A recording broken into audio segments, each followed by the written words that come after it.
voltando a... Né, gente, fico emocionada. Flávia e Paulinha, depois vocês vão arranjar um lugar para ficar, tá? Bom. E, gente, até o Celeste já calma. Então, lá, então, nós estamos aqui reunidos tanto pelo Zoom quanto presencialmente. Então, aquelas pessoas que queiram vir presencialmente, tem pessoas que gostam muito mais, estarem trocando essas vibrações pessoais, né? Outros que não podem, ou então não acham melhor, aí vem, de repente, vem pelo Zoom, né? De alguma forma, são beneficiadas e amparadas de alguma forma. Então, vamos lá. Pedimos agora por Rui Esteves Fernandes, que desencarnou hoje pela manhã. Quem desencarnou ontem também foi a Sinara. Eu esqueci de trazer o nome dela todo, mas a família está muito consternada, né? Muito triste, e nós temos ela no grupo de orações, né? Então, que ela possa ser amparada e protegida, ela estava realmente bem mal. Que amigos espirituais possam recebê-la com muito carinho nesse retorno à pátria maior. E hoje nós temos aqui, nós estamos aí, os médiuns estão todos ocupados, os médicos, eu digo, os palestrantes. Quem está aqui é acostumado com a casa, mas a Iris, vocês sabem que é contadora, então, mês de abril e maio, ela realmente não tem condição, né? Ela, e o Hernani também não tem. O Carlos Antônio estava viajando, vai voltar. A Cristiane viajando, vai voltar. E assim nós estamos aqui. Vocês têm paciência. Né, meu filho? É eu, você e eu, né?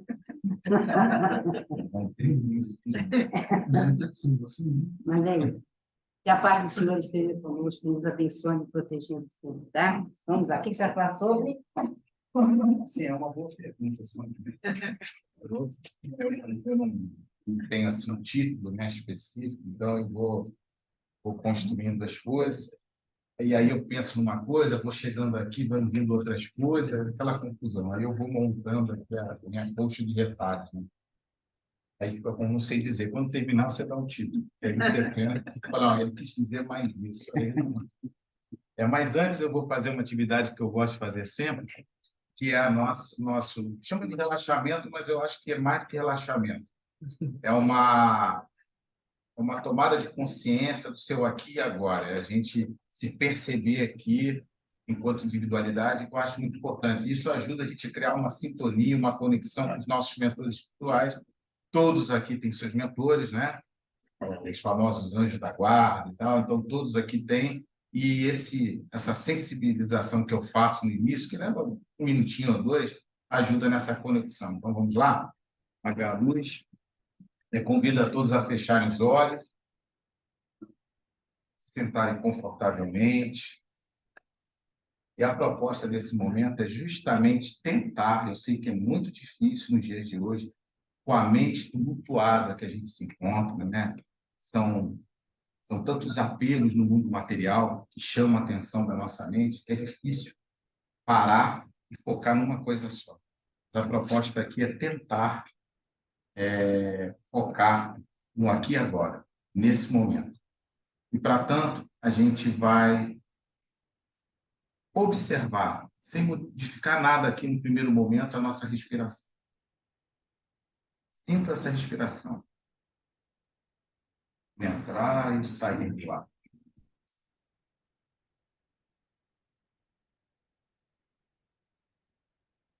É muito comum nesse momento, o nosso corpo, guiado pela nossa mente,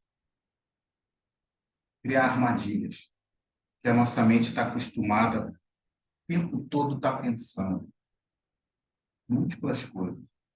Então a gente sente uma coceirinha no dedo do pé, na mão, um desconforto aqui, outro ali. É um pensamento que invade agora. Não se preocupem com nada disso. E quando se perceberem ligados a qualquer outro tipo de coisa, volte o pensamento à sua respiração.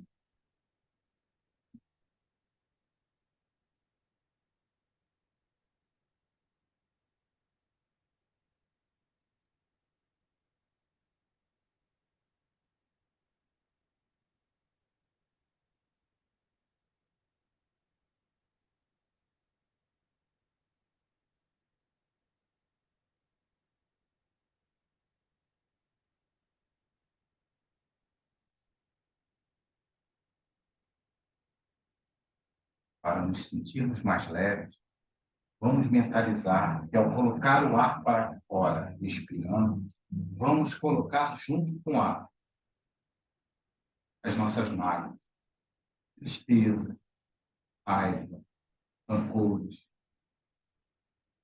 Coloquem para fora qualquer coisa que tenha, de alguma forma, mexido com vocês de forma negativa.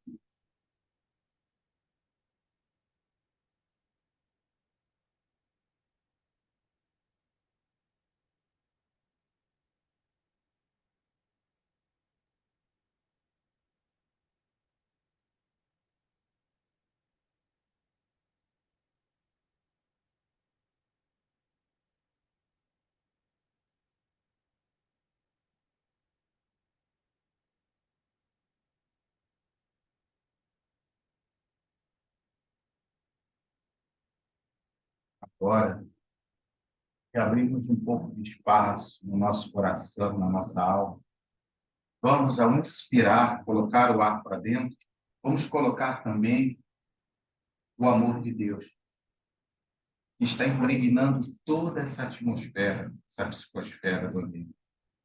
Absorvam esse amor. Sinto esse amor preenchendo todo o teu corpo, célula por célula. Sintam a leveza que isso proporciona a vocês. A quietude que isso proporciona à mente de vocês.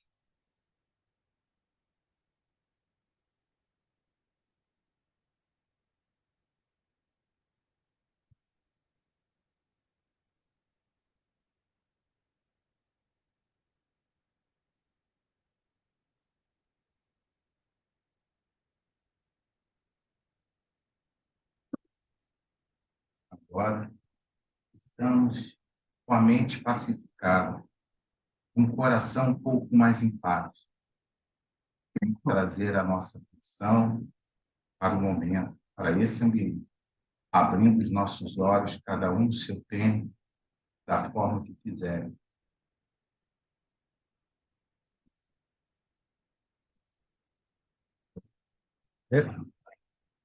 Obrigado.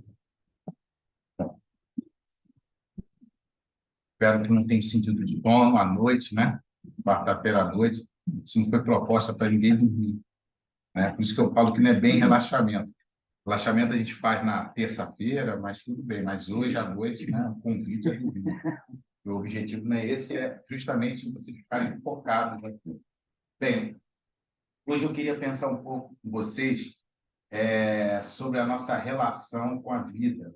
Ontem eu falei sobre o pensamento e o sentimento, a emoção que a gente está trocando o tempo todo com o ambiente que a gente vive. E a importância desse pensamento, né? A questão ontem foi como a gente anda pensando, o que a gente está fazendo com o nosso pensamento e também o que a gente está fazendo com as emoções que surgem dentro de nós, que tipo de sentimento a gente está nutrindo na nossa vida, nas nossas relações.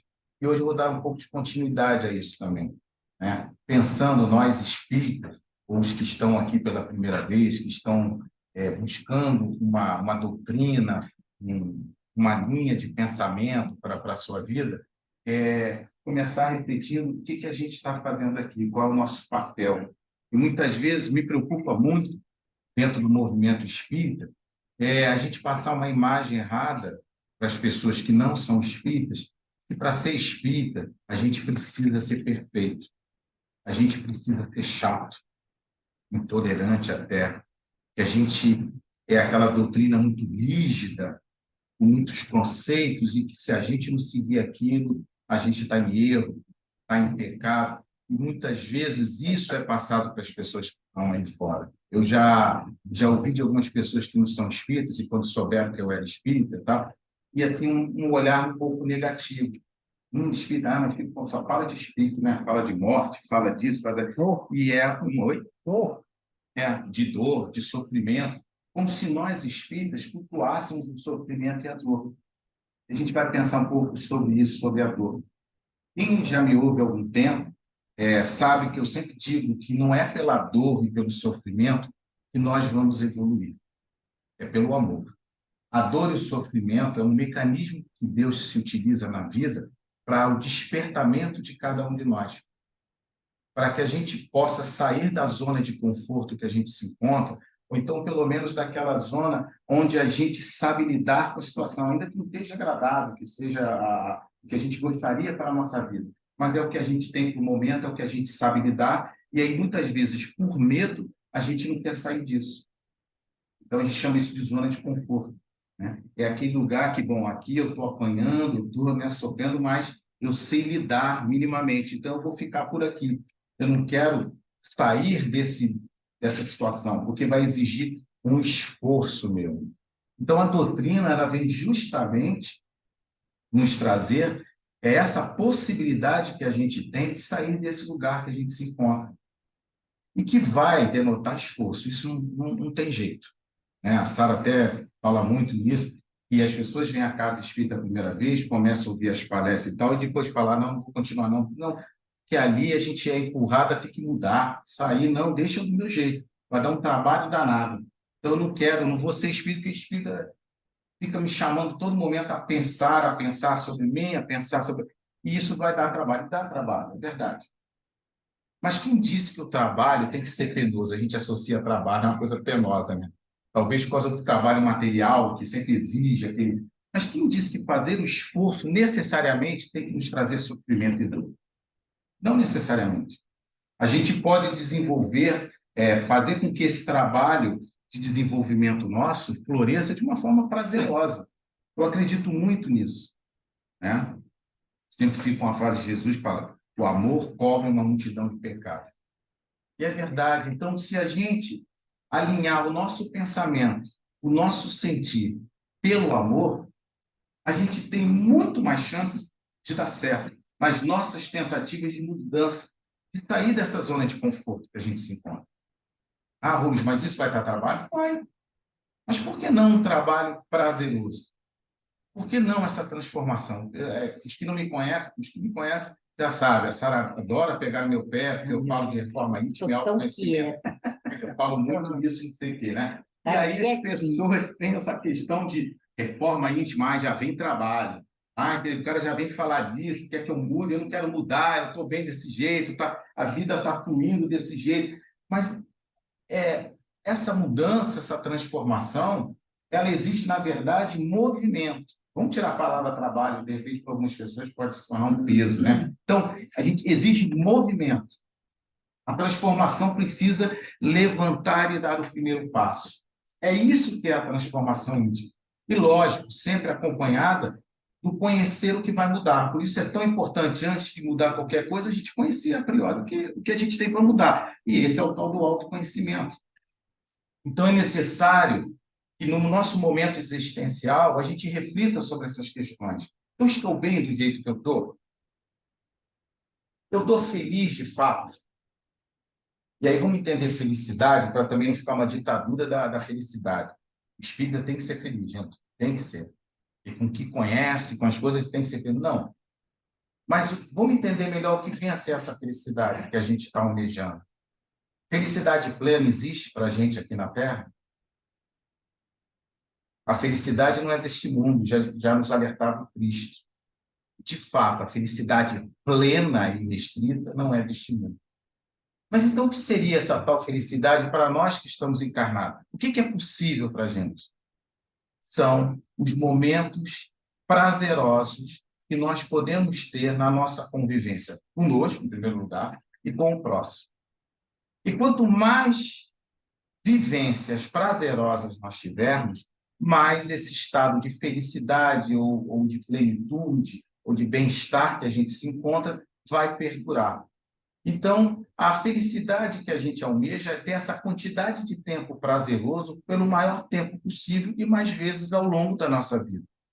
Uma pessoa pode se considerar feliz se na sua balança ela tem muito mais momentos prazerosos e que façam sentido na vida do que os momentos tristes que levem a pessoa à dor, ao sofrimento e à tristeza. Então, se a gente pensar dessa forma, não como aquela felicidade utópica, né? Que assim, que não existe, que tudo dando certo, que aí é mais um erro de visão, achar que para a gente estar bem, Tudo tem que estar funcionando do jeito que a gente acha que é o melhor. Está muito ligado muito ao nosso pensamento egoísta, que, na verdade, é um pensamento amoroso.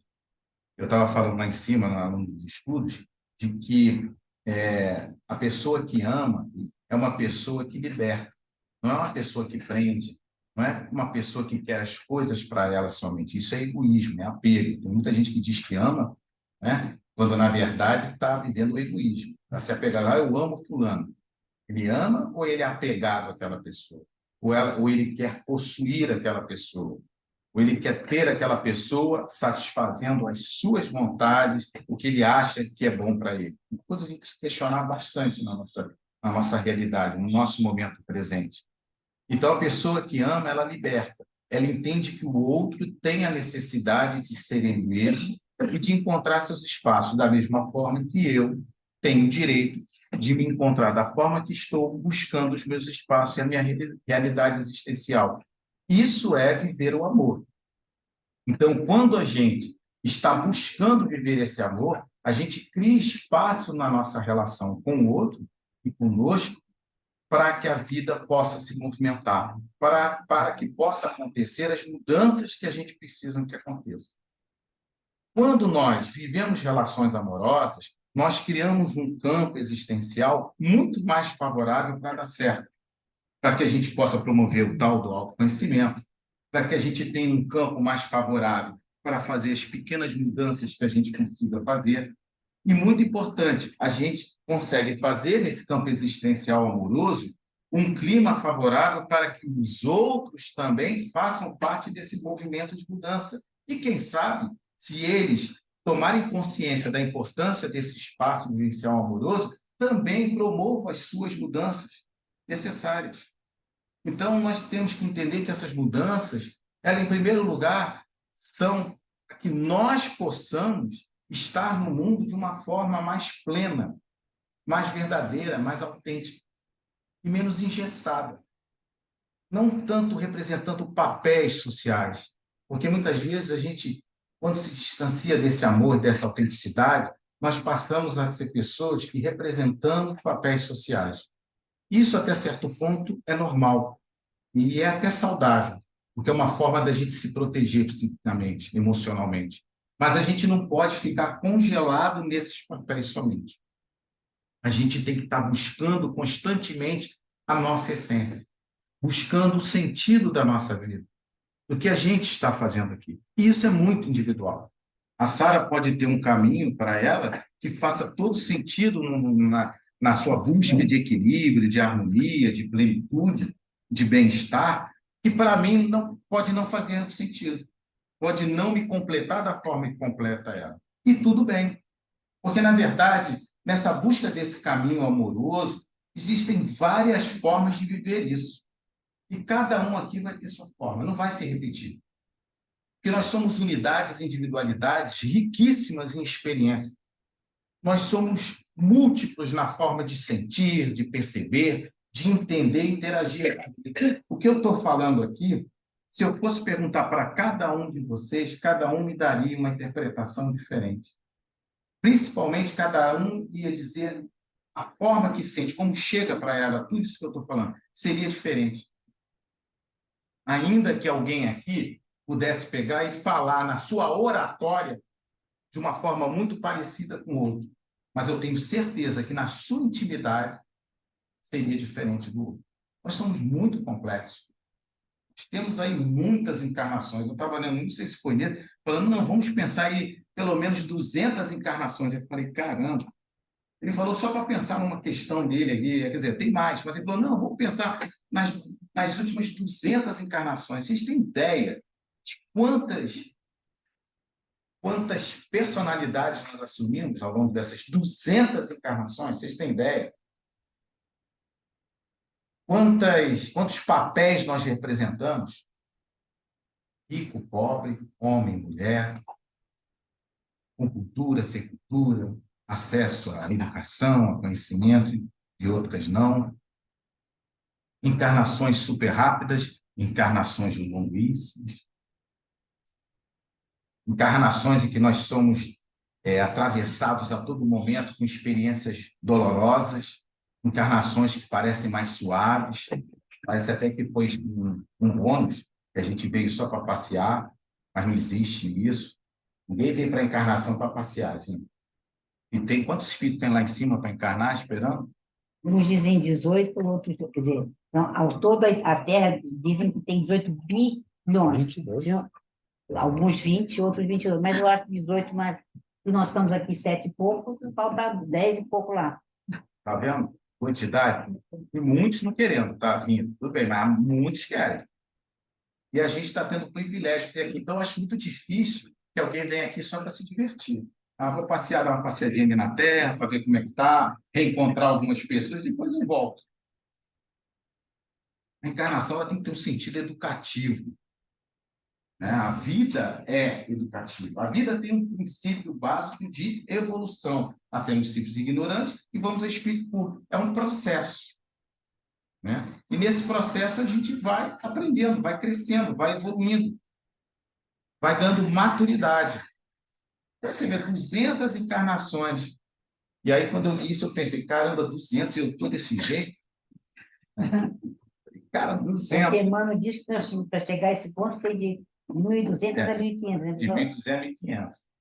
Eu falei 200 para não assustar. Se ele vem falar 1.500 encarnação, aí a gente vai pensar, está perdido. 1.500 para chegar aqui. 200 é muita encarnação. Então, vocês veem a complexidade que é a gente aqui. Nós estamos aqui uma pequena porção do que somos. Né? Nós estamos, Sara está, Sara, eu estou Rubens. Porque, na verdade, eu sou todas essas outras encarnações mais o Rubens. Então, nesse momento, eu estou Rubens. Eu estou vivendo uma porção desse ser integral que eu sou. E eu só me apresento com uma parte, que está muito influenciada com esse meio, com essa vivência atual que eu estou. E que muita coisa lá atrás vem na forma de eu ser aqui, nas minhas tendências, nas minhas vocações. Muita coisa se apresenta. É o que eu trago das outras encarnações. A intensidade do meu egoísmo, a intensidade do meu amor, da minha paciência, da minha tolerância. Tudo isso foi trabalhado nessas encarnações e chegou nessa e está sendo trabalhado com as vivências que eu tenho aqui. Entender e compreender tudo isso nos ajuda a nos colocar no mundo de uma forma mais lúcida e mais consciente, sabendo melhor qual é o nosso papel aqui no mundo. O que eu vim fazer aqui? E aí eu volto à pergunta: o que eu estou fazendo aqui hoje à noite? Por que eu decidi ser espírito? Se tem alguém que está vindo pela primeira vez, eu estava... Por que eu vim aqui conhecer a casa espírita? Estou em busca de quê? O que eu quero de fato para a minha vida? Eu não sei se nós já perguntamos verdadeiramente isso, e pior, se a gente respondeu verdadeiramente a essa pergunta que estamos fazendo aqui no planeta Terra, né? Vale aqui para a casa espírita, mas o que a gente está fazendo nessa encarnação. Vocês já pararam para pensar qual é o sentido da existência de vocês na atual encarnação? Qual é o papel de vocês aqui? A importância de vocês aqui? A importância de vocês para a sociedade, para o mundo, para a família, para os amigos que você está inserido? E quando perguntar isso para vocês, não leve em consideração as questões mundanas. Não pensem tanto nas questões de subsistência do corpo físico através de trabalho. Não estou falando disso. Estou falando de algo mais profundo, da sua importância enquanto existência para a existência do outro, no crescimento do outro. O que nós estamos fazendo para contribuir para que esse mundo seja, de fato, um mundo melhor, mais acolhedor, e que faça sentido para a nossa existência, o nosso crescimento? O que eu estou fazendo? Não faça essa pergunta com um sentido de cobrança, porque a gente tende a fazer isso, está errado. Não tem por que eu faço isso, no sentido de que estou cobrando que eu tenho que ter uma postura que a sociedade acha que deva ser, ou que a Sara acha, ou que eu acho, ou que a doutrina acha. Não, não é nesse nível de pergunta que a gente está colocando aqui. É um nível com mais autenticidade. Não tem certo e não tem errado. Quando a gente faz essa pergunta e tenta responder de forma sincera, nós vamos nos aproximando do real sentido da nossa existência, do que a gente está fazendo aqui. Mas, para isso, a gente tem que se desnudar um pouco dos pré-conceitos que adquirimos na nossa educação, dentro da cultura que a gente vive, que nos trouxe vários preconceitos, que nos trouxe vários pontos de vista que, para algumas pessoas, fazem sentido nessa cultura, nessa sociedade, nesse tempo que a gente vive, que provavelmente não fará sentido daqui a 10, 20, 30, 40, 100 anos ou 200 anos, e que não fariam sentido há 10, 100, 200 anos atrás. Porque muitas vezes são ideias e conceitos que não estão baseados no verdadeiro sentido, mas estão baseados nos interesses imediatos da vida do aqui e agora, material, da nossa relação comum, e não da nossa essência, do nosso espírito. Eu falando desse jeito parece muito filosófico, parece muito difícil, parece, mas tudo bem, mas vamos fazer o que com isso? É muito bonito, ótimo, tá bom sentir, mas na prática, como é que a gente vai fazer isso? Vocês têm ideia? Alguém tem ideia? Pode falar. Com autoconhecimento. Ela falou autoconhecimento, isso não é claro. Alguém tem? Não tem certo e errado, gente. Esse é um primeiro ponto para a gente. Vamos relaxar, não tem assim, está errado, está certo. Zé, você está errado. Não, eu não sei o que é certo e errado. Eu não estou aqui para pensar nisso. Isso é uma descoberta. Porque é muito individual, gente. O que o Zé falar aqui, ele vai basear na experiência de vida dele. É uma autodescoberta muito dele. E que provavelmente não fará tanto sentido para a maioria de nós. E cada um vai encontrar. Então, aqui, na verdade, não tem muito como a gente sair com uma receita de bolo. Um parâmetro, assim, esse é o certo, esse é o errado. Mas talvez a gente possa encontrar um caminho, isso pode ser geral, tudo que a gente for fazer e olhar, a gente tem que pensar, está conectado com o prazer? Com a minha realização íntima e profunda? Não uma realização, repito, para satisfazer a sociedade que as pessoas me cobram. Eu tenho que me formar tal, porque eu tenho que me apresentar com diploma. Eu tenho que me apresentar com carro tal. Não é disso que eu estou falando. O que eu penso, a forma como eu coloco no mundo, a forma como eu ajo, como eu falo, como eu reajo, como eu sinto que as pessoas me trazem. Isso está me gerando prazer? Está me trazendo uma realização íntima? Está me trazendo uma serenidade da alma? Está me trazendo um sentido para a minha existência? Se estiver te dando essa sensação, provavelmente você está no caminho certo. Provavelmente.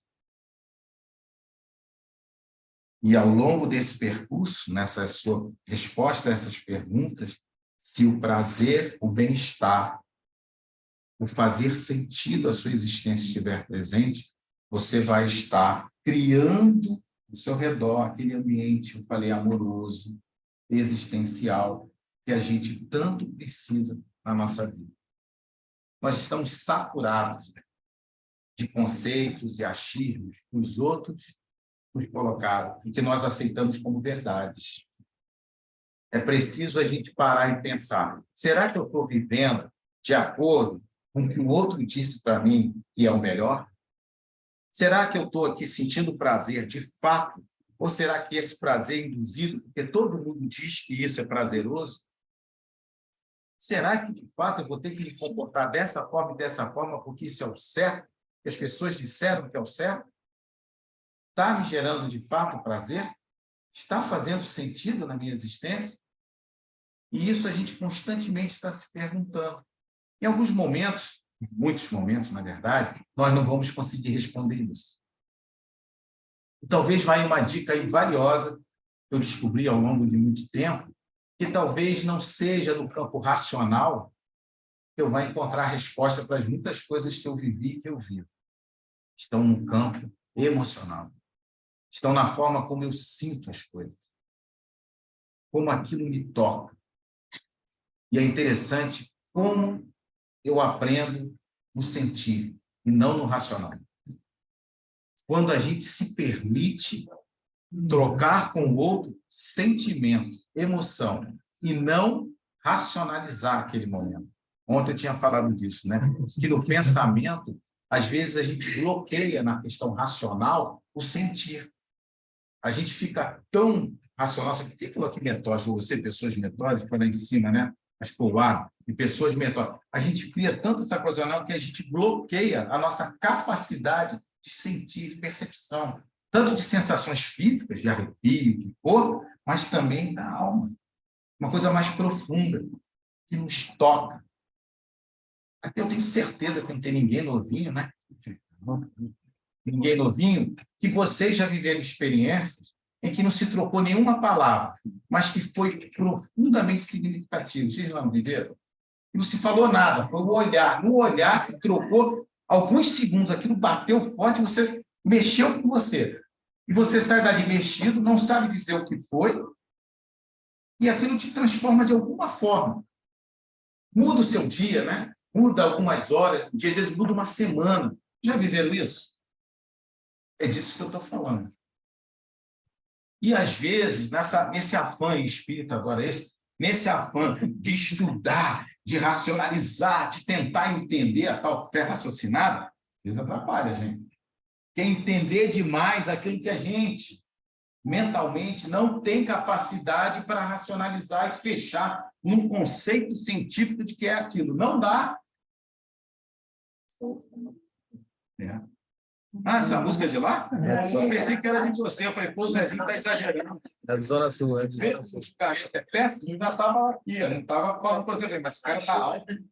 É do Zona Sul. Ele está podendo subverter, né? Vai perdendo um pouco de audição, vai dar e vai perdendo a audição. Eu estava pensando isso dele. Está bem que eu não falei. Falei agora, né? Tá bom. É que hoje Ele está animado, né? Ele está muito tempo animado. Tá bom. Ele está compondo o ambiente. Né? Tá bom. Assim cansa menos vocês me ouvirem. Não só avisando esse momento. Nada é o acaso, nada é o acaso. Tudo tem sentido. Mas o que eu estava falando? dizendo que as pessoas têm intenção racional. Não racionalizar, viu? É a gente passar a viver mais esse sentimento. E aí vai um recado para os homens que estão na plateia. Nós somos muito duros, né? A gente tem um pouquinho por criação. Olha a cultura, olha o meio, influenciando na nossa forma de ser. Homem não chora. Ouviram isso quando eram criança?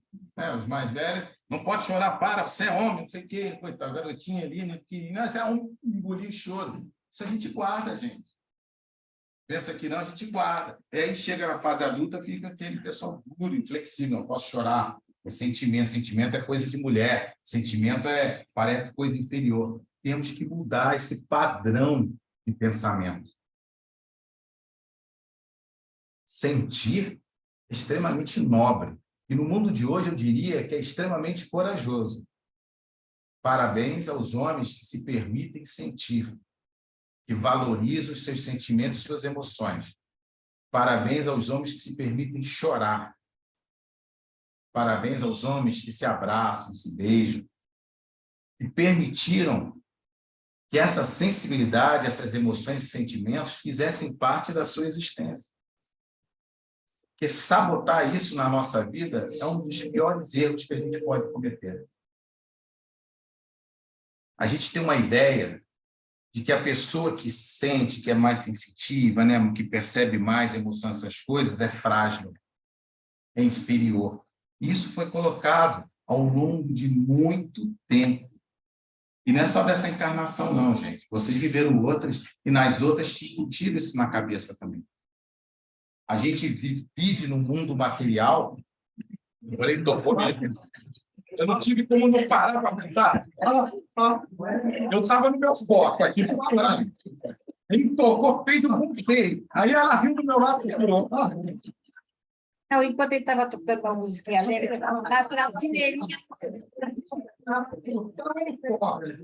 Ele tocou, eu fiz assim, eu voltei, não pouco, aí ela riu, pá, perdi. Não, que quando estava tocando aquela musiquinha assim, estava tudo bem. Mas ele atacou de brasileirinha. Agora não adianta eu perguntar para ele onde eu estava, que ninguém sabe, todo mundo se perdeu. O outro brasileiro, não, não é brasileirinho. E faz parte, tá, Alice? Vamos nos permitir. Quem disse que para aprender tem que ser duro, difícil? Aí, a gente está rindo e está aprendendo. Ou não? Então, que a gente possa, na nossa vida, colocar mais isso. Colocar mais prazer, colocar mais sentimento, mais emoção nas nossas análises. Talvez racionalizar um pouco menos. Você está dizendo para eu não ler? Tem gente que vai adorar falar isso, né? Precisa de ler, né? Não precisa de ler, né? Precisa. Precisa ler, precisa estudar, precisa investigar, precisa racionalizar, meditar a respeito. Faz parte. Mas não esqueçam que não é só isso. Tem que vir atrelado o sentimento, meu irmão, por isso. Tem que se observar e viver essa emoção que vem junto com aquilo que você está lendo. Isso é fundamental. Isso é que vai fazer a diferença em criarmos um ambiente mais amoroso, mais sensível. E o mundo está precisando muito disso, né? Urgente, de mais sentimento, de viver as boas emoções. E nós precisamos, espíritas, ter a coragem de viver isso, sem medo de ser taxado disso ou daquilo. Quando a gente entende isso, é mais fácil a gente mudar essa posição, viver isso, porque passa a fazer sentido. A gente só absorve as coisas e introduz no nosso cotidiano e na nossa vida se algo fizer sentido de fato, profundo. Aí isso entra na nossa alma e nos acompanha no nosso modo de ser. Eu espero que hoje eu tenha conseguido despertar isso em vocês um pouco.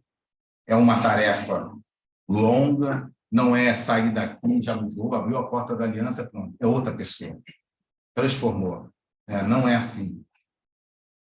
É anos e anos e anos e anos, aí vai para o caixão, depois reencarna de novo, e assim vai. É assim o processo, é lento. Mas nós podemos fazer isso de uma forma mais atuante, vivendo mesmo isso, e não apenas o processo evolutivo da vida nos empurrando para evoluir. Nós já vivemos muitas encarnações onde a vida foi empurrando e a gente foi evoluindo aos trancos e barrancos. A gente pode hoje fazer diferente, não precisa ser aos trancos e barrancos, e pode ser com menos dor e menos sofrimento, muito mais prazer, amor e alegria. A paz para todo mundo. E assim, Pai, agradecemos esses breves momentos, muito breves, na verdade, ao longo de 24 horas do dia, esses minutos que nos dedicamos à reflexão. Mas, Pai, que não tenha sido só reflexão, que não tenha sido só o pensamento, racionalização, a razão envolvida nesse momento, mas que tenha tido o sentimento impregnado no nosso raciocínio. Possamos ter sido tocados, Pai, com a Tua presença e o Teu amor, que as nossas fibras mais íntimas possam ter sido sacudidas. Possamos sair daqui um pouco mexidos, com aquela vontade interior de descobrir, de tentar, de se arriscar um pouco mais na busca dessa tal plenitude. Te pedimos, Pai, que agora nos passes, tenhamos a Tua companhia, a nos permitir receber do plano espiritual superior, dos nossos mentores espirituais da casa, os fluidos e as energias que precisamos para o nosso reequilíbrio físico, mas também o reequilíbrio perispiritual, o nosso equilíbrio emocional e mental tão importante. e o nosso equilíbrio espiritual como um todo. E tenhamos o merecimento para isso, que através da tua misericórdia nos concederá, através dos passos, essa sintonia prazerosa e saudável de recebermos o teu amor. Certos da tua presença neste momento, te pedimos a permissão para seguirmos para os passos. Graças a Deus. Graças a Deus.